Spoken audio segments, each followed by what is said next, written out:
мына ескі қағазды алып тастайсыз. Ана бірінші крышкасы жабық тұрады. Қаттырақ тартып ашып аласыз. Сосын міне мына итереміз осылай. Сонда мына крючогы артқа қарай ашылады. Ескі қағазды просто жоғарыға жұлып ала бересіз. Болды. Новый қағазды саламыз.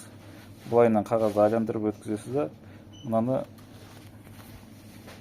тоже былай айландырып жібересіз. И мына жаққа получается расходник жинала береді ғой.